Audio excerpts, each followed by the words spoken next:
Alô, comunidade! Muito bem-vindos, muito bem-vindas. Dia 9 de março de 2026. Começa agora o ICL Urgente, com as principais notícias do Brasil e do mundo, informação e análise a quente. E sempre com a gente, às 5 da tarde, a Laura Couto, lá na redação do ICL. Boa tarde, bom início de semana para você, Laura. Boa tarde, Rodrigo. Mais uma semana começando. Boa tarde para você que está nos assistindo pelos canais do Instituto Conhecimento Liberta e Eduardo Moreira no YouTube. E também, claro, pelos nossos canais parceiros. Aproveita que você está aqui, deixa seu like, se inscreve no nosso canal e comenta aqui no chat de onde você está assistindo o ICL Urgente, que depois eu e o Rodrigo, a gente sempre dá uma olhada, né, Rodrigo? Vamos lá. É isso sim, Laura. Boa tarde para você que mora nesse país em que dinheiro do narcotráfico pode ter abastecido o esquema de Daniel Vorcaro na hora de comprar o Banco Master. Olha só, é uma apuração exclusiva da nossa equipe de reportagem. O material está todo lá no site do ICL. De manhã o N1 já trouxe todo o material, tem depoimento exclusivo, tem documentos que indicariam esse caminho. Um narcotraficante espanhol teria colocado dinheiro para a compra do banco, que na época tinha até um outro nome.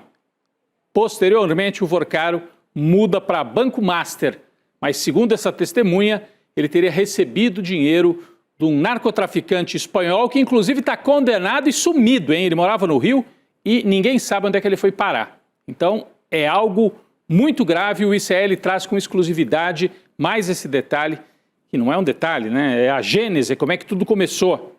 Vamos trazer mais detalhes ao longo do ICL Urgente. Bom, a Polícia Federal prendeu hoje um aliado importante de Flávio Bolsonaro no Rio de Janeiro. Trata-se de Alessandro Pitombeira Carracena, investigado por ter ligações com o Comando Vermelho. Está aí na manchete do ICL, do site. PF cumpre ordem de prisão contra aliado de Flávio em investigações sobre o CV. Carracena, o nome dele, né? É ex-secretário estadual de esportes do Rio de Janeiro e foi detido durante a Operação Anomalia, que é mais uma fase das investigações apurando a venda de influência para favorecer os interesses da facção criminosa do Comando Vermelho. Também estão envolvidos no caso o ex-deputado TH Joias, que está preso, e o presidente afastado da Alerj, Rodrigo Bacelar. Essa é a turma do Flávio Bolsonaro no Rio. Por isso temos que ficar de olho. Tem uma operação em curso no Brasil para tentar mostrar que o problema do Brasil é o Supremo Tribunal Federal. Não, o problema do Brasil é deixar essa milícia, né, crescer de novo e achar que pode voltar ao poder central no país, o que seria gravíssimo, perigosíssimo. Estamos falando de gente com ligações com o Comando Vermelho no Rio de Janeiro e a Laura Couto tem mais informações sobre isso. O Alessandro Carracena, ele foi indicado pelo senador Flávio Bolsonaro para a secretaria do governo do Cláudio Castro. Mas antes disso, ele já ocupou diversos cargos na Prefeitura do Rio de Janeiro, como a presidência do Fundo Especial de Ordem Pública e também a presidência do Conselho Administrativo da Guarda Municipal da capital. Além do Carracena, também foram cumpridos 3 mandados de prisão preventiva e 3 de busca e apreensão na cidade do Rio de Janeiro nessa mesma operação. Um dos presos é o delegado Fabrício José Romano. E segundo a Polícia Federal, tanto o Carracena quanto esse delegado, eles agiam como intermediários de propinas do tráfico de drogas em troca de informações e influência, Rodrigo. Vale lembrar aqui que o aliado do Flávio Bolsonaro, o Carracena, ele já tinha sido preso em setembro do ano passado em outra operação da Polícia Federal, a Zargum, que também atingiu o TH Joias. É isso, Alessandro Carracena, vamos lá, vamos voltar. Alessandro Carracena, o amigo, né, aí do Flávio, também é próximo do secretário de Consumidor do Rio de Janeiro, Gutenberg Fonseca, outro aliado do bolsonarismo. Vou até virar para cá para a gente mostrar. De acordo com a PF, o Comando Vermelho tentava influenciar o policiamento no Rio por meio de contatos com Gutenberg Fonseca. Essa a turma do Flávio Bolsonaro no Rio de Janeiro, esta turma que quer voltar ao comando do Brasil com um empurrãozinho da mídia tradicional, que está achando engraçado fazer de conta que o escândalo do Banco Master, o principal é o Supremo Tribunal Federal. E é um escândalo que envolve personalidades ligadas ao bolsonarismo. Zettel é um dos que está preso, financiador do bolsonarismo, que agora tenta voltar ao comando do Brasil e que é ligado a gente como essa aí que foi presa hoje também. Bom, vamos atualizar então o caso Master. Vamos sair do Comando Vermelho e vamos atualizar o caso Master, porque tem tudo a ver uma coisa com a outra também. De onde veio o dinheiro de Daniel Vorcaro? Como é que ele conseguiu construir esse império? Como é que conseguiu comprar um banco? Nova apuração exclusiva do ICL Notícias revela as ligações por trás do esquema milionário daquele que foi o dono do Banco Master. A apuração é de Flávio VM Costa e de Alice Maciel e a manchete está aí na tela. Exclusivo. Fundo que comprou o Banco Master para o Vorcaro teria usado dinheiro de um narcotraficante espanhol. O narcotraficante é esse que aparece aí na tela e a partir de agora a Laura e eu vamos trazer detalhes sobre esse esquema intrincado envolvendo um narcotraficante, um intermediário e o próprio Vorcaro. Laura, por favor, com você. Rodrigo, a história é a seguinte: uma apuração exclusiva do ICL Notícias traz documentos e o testemunho em vídeo de uma pessoa que participou diretamente da aquisição do Banco Master, na época chamado de Banco Máxima. Essa testemunha sustenta que o narcotraficante espanhol Oliver Ortiz de Zarate Martín, que a gente viu a imagem agora na tela, ele teria sido um dos investidores por trás da operação de compra do Banco Master pelo empresário Daniel Vorcaro. A reportagem teve acesso a documentos de transações financeiras, além de autos do processo judicial e registros da Comissão de Valores Imobiliários, a CVM, que sustentam todas as afirmações. A entrevista que a gente gravou com a fonte conta como essa negociação aconteceu e a gente separou um trecho para conferir. Vamos lá. Eu me vejo num dever cívico de ajudar o Ministério Público e a Polícia Federal a identificarem quem está por trás de Daniel Vorcaro, que, por enquanto, parece ser o chefe da máfia, mas na verdade ele era um mero testa de ferro de um operador do mercado de capitais mal intencionado e por sua vez financiado por um traficante internacional de drogas. Então, a minha intenção é dar um caminho para que as investigações avancem e cheguem no beneficiário ou beneficiado final. Quem está por trás de Daniel Vorcaro? Quem está por trás, quem financiou a aquisição do Banco Máxima, atual Banco Master, foi Oliver Ortiz, traficante internacional de drogas e responsável pelo cometimento de diversos crimes de prostituição e que é acusado pela justiça brasileira. Fortíssimo depoimento dado ao Flávio VM Costa. Esse que aparece na tela é o nosso repórter Flávio VM Costa, que é ao lado da Alice Maciel, conduziu toda essa investigação e vocês veem que ele pergunta, né, claro, ali na lata, quem é que está por trás do Vorcaro? E a fonte, uma voz até modificada, não aparece o rosto, porque é algo muito pesado, a fonte diz com todas as letras, quem está por trás é esse Ortiz, traficante internacional de drogas, de origem espanhola, que morava no Rio de Janeiro e que também mexia com prostituição internacional. Tudo isso na matéria apurada por Flávio VM Costa. Os detalhes estão lá no site e a gente tem trechos importantes ainda para serem mostrados. O N2 vai trazer a participação também da Alice Maciel, que é a outra repórter desse caso. Muitos detalhes importantes e uma apuração exclusiva do ICL. Vamos lembrar que em 2013, Oliver Ortiz, que é esse traficante, foi condenado por lavagem de dinheiro e tráfico internacional de drogas, condenado aqui no Brasil. Olha ele aí na tela, gente. Vamos dar uma passadinha no perfil deste homem, né? Ele vivia há 17 anos no Brasil. Quando foi preso, lá atrás, ele morava num condomínio de luxo na Barra da Tijuca, zona oeste do Rio. Então vamos dar uma passada aqui, ó. Oliver Ortiz de Zarate Martins, 48 anos, vive no Brasil desde 2009, é dono de um triplex na Barra, lá no Rio, foi preso em 2013 por tráfico. A PF apreendeu com ele 20 milhões em bens, quer dizer, além do triplex, ele tinha outros bens. Ele tem ligação com cartéis colombianos e praticava lavagem de dinheiro para os traficantes aqui no Brasil. Olha, no ano passado, a Polícia Federal notificou o criminoso de que ele seria expulso do Brasil assim que cumprisse a pena definida pela Justiça brasileira. Acontece que ele foi condenado, ele chegou a cumprir, a estar preso durante um curto período, conseguiu o habeas corpus, depois foi condenado à revelia e sumiu, desapareceu. Oliver Ortiz está sumido no mapa, não está cumprindo a pena a que foi condenado aqui no Brasil. Ninguém sabe onde ele está. O traficante foi preso, mas conseguiu habeas corpus. Bom, de acordo com a fonte, conseguiu habeas corpus antes da condenação, tá, gente? Naquela fase inicial. De acordo com a fonte ouvida por nossa equipe, o elo entre Vorcaro e o narcotraficante seria um terceiro homem, um operador do mercado financeiro chamado Benjamin Botelho de Almeida. Então, presta atenção nisso, gente. Temos o Vorcaro, que, segundo a nossa fonte, parece ser o chefe, mas na verdade ele é testa de ferro de gente maior, é o que diz aí na matéria. Então você tem o Vorcaro, você tem esse traficante que nós mostramos aí condenado no Brasil e você tem um operador de mercado financeiro chamado Benjamin Botelho de Almeida. Laura, quem é esse terceiro personagem, o Benjamin Botelho de Almeida? Rodrigo, Benjamin Botelho de Almeida é apontado pela Polícia Federal como sócio oculto e operador financeiro do Vorcaro nos Estados Unidos. Segundo a fonte, ele seria o cérebro por trás da operação de compra do Banco Master. E antes disso, Benjamin Botelho teria sido apresentado ao narcotraficante espanhol Oliver Ortiz por uma terceira pessoa, chamada Ian Hirano. O Ian teria dito ao narcotraficante que o operador poderia aquecer todo o dinheiro frio do Oliver Ortiz, o traficante, dinheiro esse que vinha do tráfico de drogas e da prostituição, Rodrigo. O narcotraficante também chegou a ter participações em fundos de investimentos de empresas offshore nas Ilhas Caimã. Segundo a fonte que a gente ouviu, o Daniel Vorcaro teria usado recursos desses fundos para a aquisição do Banco Máxima, Rodrigo. É isso, olha, a gente não tem uma foto, né, um rosto.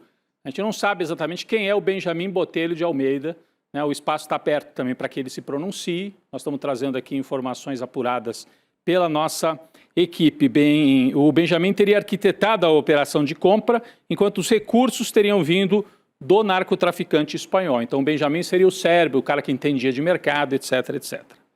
A gente montou aqui no telão uma linha do tempo para você entender melhor como é que se deu a formação, né, desta possível organização criminosa, desde a compra do banco lá em 2015. Presta atenção, ó. Vamos começar. 2015, Vorcaro começaria a negociar a compra do Banco Máxima, que ele tinha esse outro nome, Banco Máxima, e isso teria sido intermediado pelo Benjamin Botelho de Almeida. Em 2017, o Vorcaro conseguiu fechar a compra do Banco Máxima. Os fundos teriam dinheiro, né, os fundos que aportaram recursos, teriam dinheiro vindos do traficante Oliver Ortiz. Em 2019, o Banco Central autorizou a transferência do controle do Banco Máxima para o Vorcaro. Em 2021, o Banco Máxima é renomeado para Banco Master.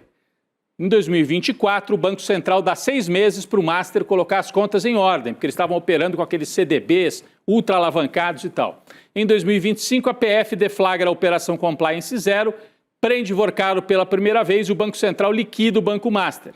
Em 2026, Vorcaro é preso pela segunda vez. Entre os motivos, organização criminosa e lavagem de dinheiro. Quando a gente observa a entrada desse nome de traficante aqui no meio, a gente consegue entender melhor aquele diálogo de baixo nível, né, de gente mafiosa mesmo, falando em quebrar os dentes de jornalista, xingando as pessoas, dizendo que tinha que dar uma surra para assustar. Então era um esquema mafioso, é o que está lá nos diálogos.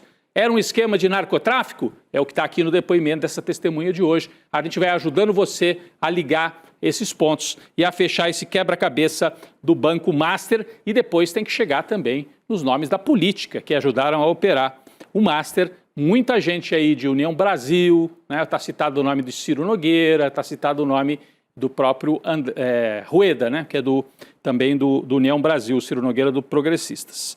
Bom, essas são as informações que a gente conseguiu apurar até agora. Tudo isso parece ser a ponta do iceberg. Se você quiser conferir todos os detalhes da apuração, é só acessar a matéria no nosso portal. Está tudo aqui debaixo desta manchete, fotografia, quadros, informações, tudo que você quiser saber sobre esta ponta que nós puxamos aí lá do começo da criação do Banco Master. Importantíssima apuração.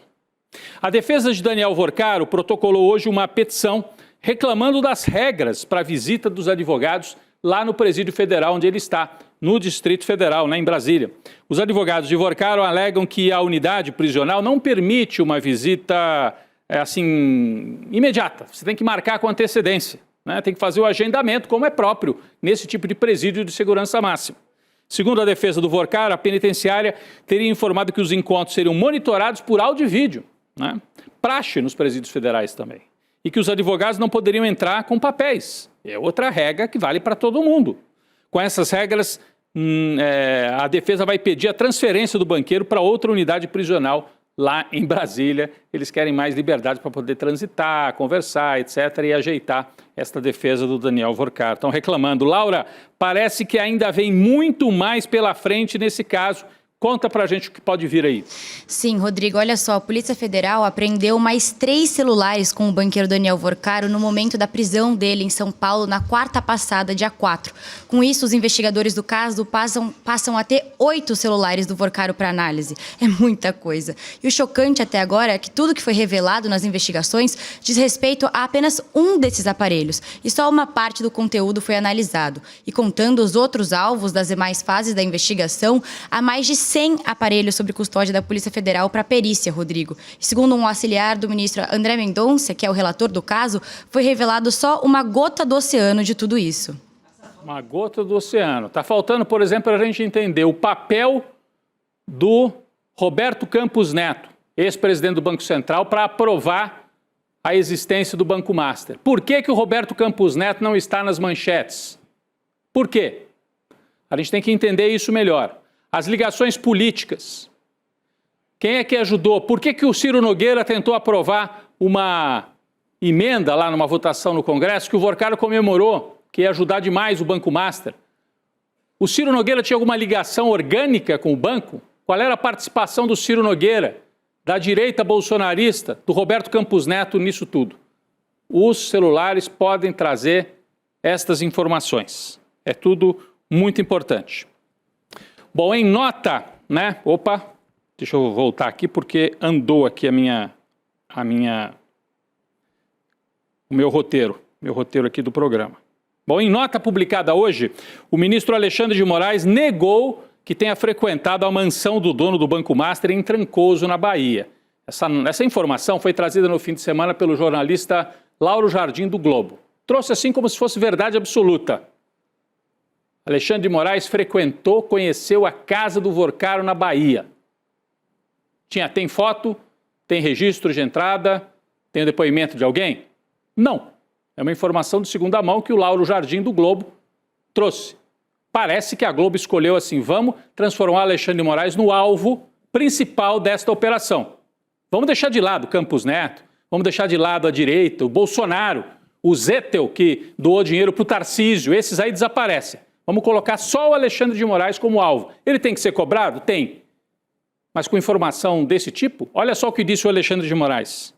A nota dele respondendo à nota do Globo. O gabinete do ministro informa que é integralmente falsa a afirmação publicada pelo blog de Lauro Jardim no portal o Globo, de que o ministro tenha frequentado a casa de Vorcaro em Trancoso. O ministro jamais realizou qualquer viagem particular com Daniel Vorcaro para qualquer destino, está dizendo de maneira bem afirmativa. Tem mais um trecho. O ministro reitera que nunca esteve na propriedade citada, sendo improcedentes as tentativas de vincular sua agenda pessoal ou profissional a tais encontros. Lamenta-se a publicação de informações baseadas em premissas fáticas inexistentes, sem a devida verificação da realidade dos fatos. Pessoal, a gente tem muito motivo para desconfiar da Globo sempre que chega a véspera de eleição. Ah, mas é apuração, é jornalismo. Bom, a Globo já aprontou demais em véspera de eleição.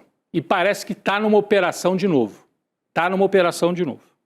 Vamos acompanhar. A gente tem, infelizmente, motivo para desconfiar.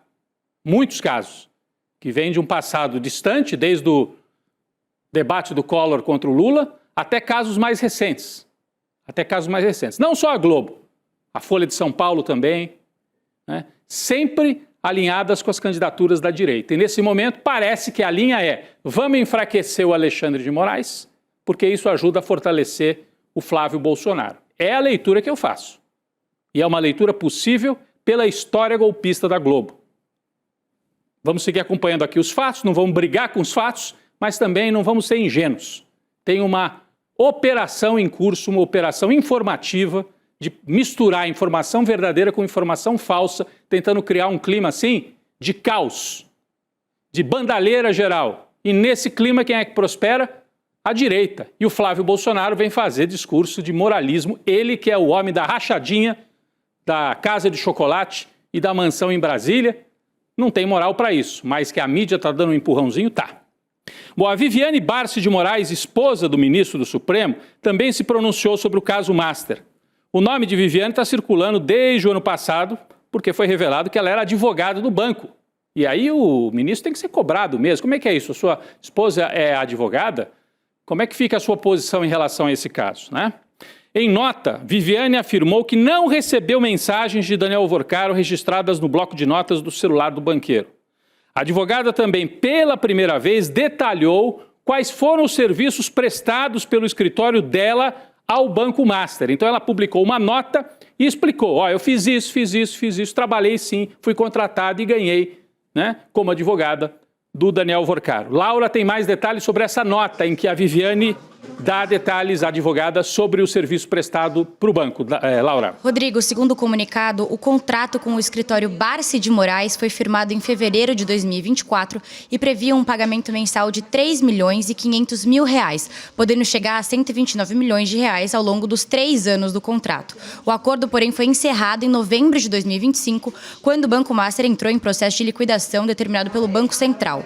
A defesa da Viviane também informou que durante o período de vigência do contrato foram realizadas 94 reuniões, sendo a maioria presencial na sede do Master. Os encontros tiveram como objetivo analisar documentos, discutir questões jurídicas e desenvolver atividades previstas no contrato. Esse trabalho incluiu a revisão de políticas internas, elaboração de códigos de ética e também o desenvolvimento de programas de integridade e assessoria em temas do mercado financeiro. Agora, é importante, o escritório afirma que nunca atuou em qualquer causa do Banco Master no âmbito do Supremo Tribunal Federal. Rodrigo. Certo, e a nota também não detalha o valor, porque muita gente falava em 120 milhões de reais e tal. Aqui tem o detalhe do trabalho que ela fez, né? Ela fez esse trabalho, dá vários detalhes, mais de 70 reuniões, etc. O valor divulgado seria muito alto, e aí fica a desconfiança. Será que o Alvorcaro contratou a Viviane para ter um trânsito junto ao Supremo? É uma pergunta cabível e uma cobrança que deve ser feita a Alexandre de Moraes. Mas, repito, a minha dúvida é, por que se cobra o Alexandre de Moraes e não se cobra o Roberto Campos Neto, que é muito mais grave? Foi ele que permitiu a existência desse banco. Por que não se cobra o Ibanez Rocha, que tentou comprar um banco falido com dinheiro do contribuinte lá de Brasília? Por que não se cobra o Cláudio Castro, aliado do Flávio Bolsonaro no Rio, que pegou dinheiro do funcionalismo público do Rio e enfiou num banco quebrado? Por que é só o Alexandre de Moraes? Parece sob encomenda, porque ele acabou de condenar o Jair Bolsonaro. Fica parecendo. A gente pode cobrar, mas vamos cobrar os outros, né? Aí fica mais organizado. Mas a gente sabe como é que funciona a imprensa no Brasil. A imprensa tradicional tem lado e estão mostrando de novo. O STF vai julgar de forma colegiada pela primeira vez um episódio ligado ao Master. Na próxima sexta-feira, a segunda turma deve avaliar a decisão do ministro Mendonça, que determinou a prisão preventiva do banqueiro Daniel Alvorcaro e de outros 3 aliados.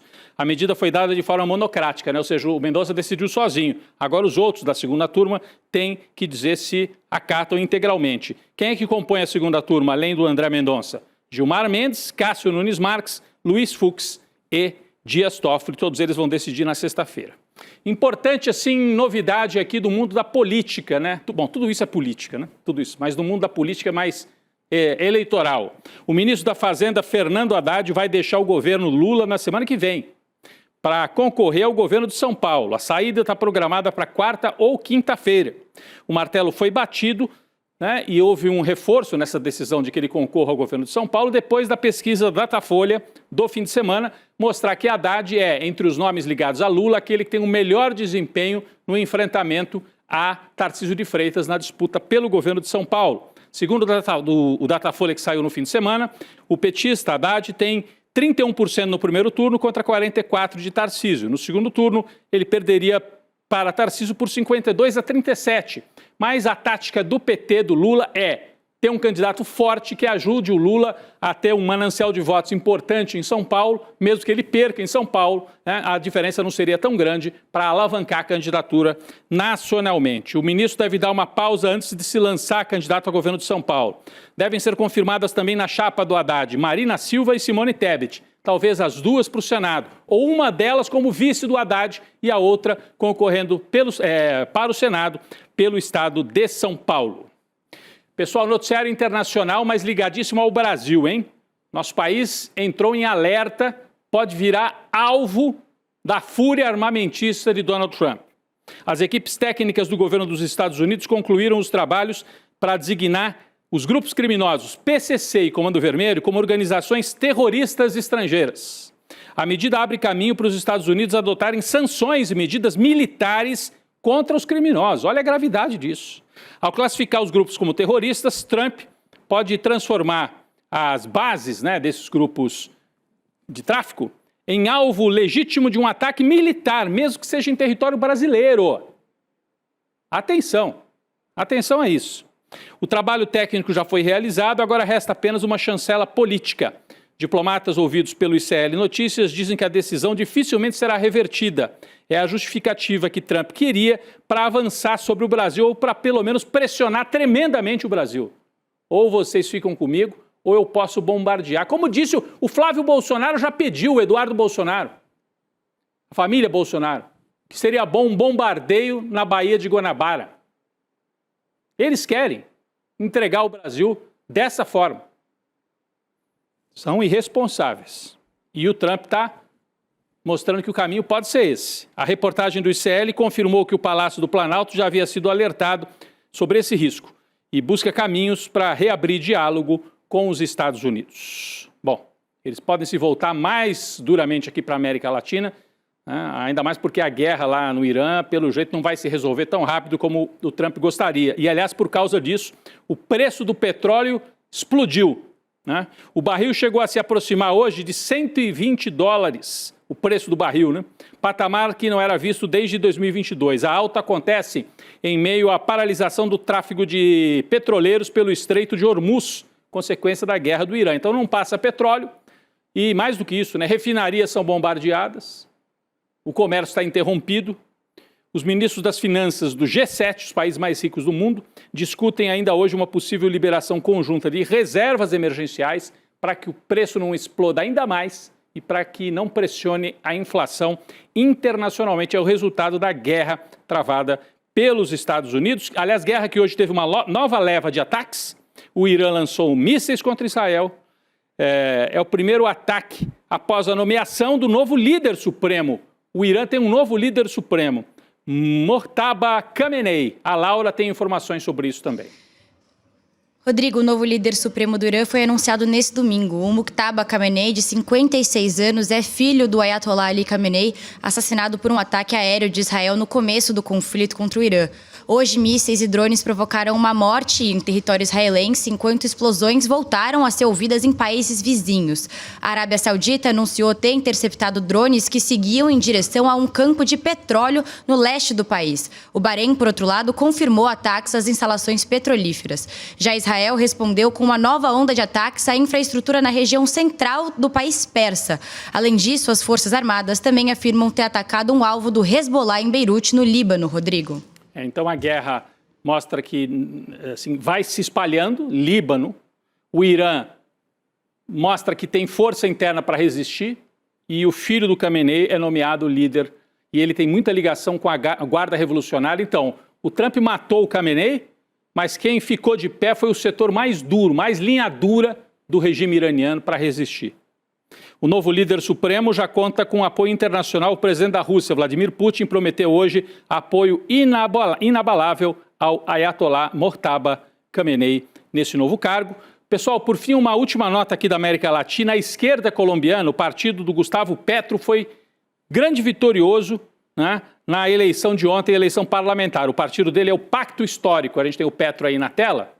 O primeiro presidente de esquerda na história da Colômbia, está terminando o mandato. O partido dele ganhou as eleições parlamentares.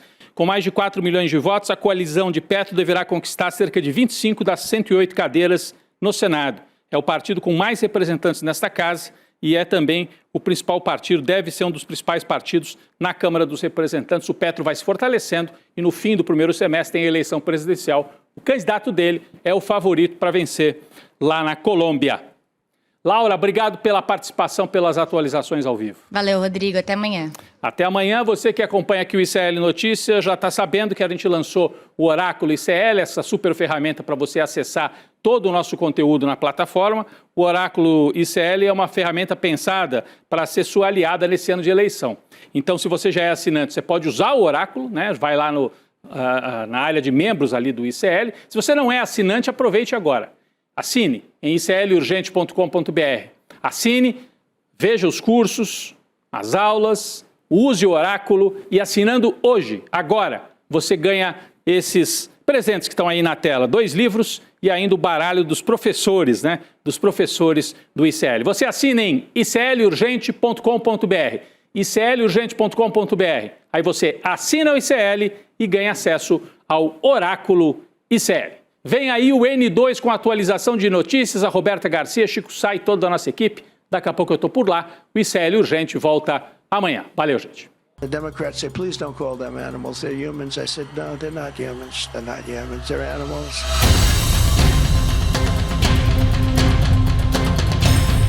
They're eating the dogs, the people that came in. They're eating the cats. They're eating the pets of the people that live there. Past, most of the people in this room voted for a wall. I will get it built. Worried about anything in particular? Our women's rights. Climate change is one of the greatest con jobs ever because global warming didn't work.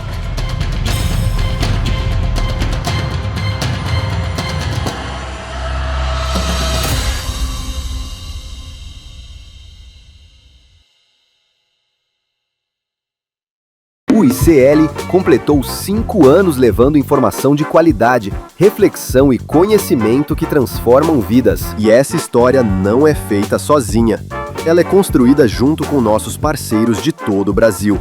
Cultural FM Torres de ICL. Com você, onde você estiver. Passando para agradecer a grande parceria que temos com o Instituto Conhecimento Liberta. Obrigado pela parceria que realmente liberta. A nossa parceria aqui em retransmitir o conteúdo do N1 foi um golaço, gol de letra, que venham muitos anos para nós. Um forte abraço a todos. Salve, camaradas do ICL! Vamos crescendo juntos aí nessa grande parceria e esperamos que venham mais muitos e muitos anos pela frente. Conhecimento liberta, e é por isso que nós temos essa parceria, para expandir esse conhecimento. E nós estamos juntos nesse processo e nessa... São vozes unidas em uma rede que cresce a cada dia, levando informação livre e independente para milhões de brasileiros. E você, que tem um canal no YouTube ou uma emissora de TV, pode se juntar a nós. Retransmita o sinal do ICL e leve transformação para a sua audiência. ICL, 5 anos de informação que liberta. E juntos, vamos muito mais longe.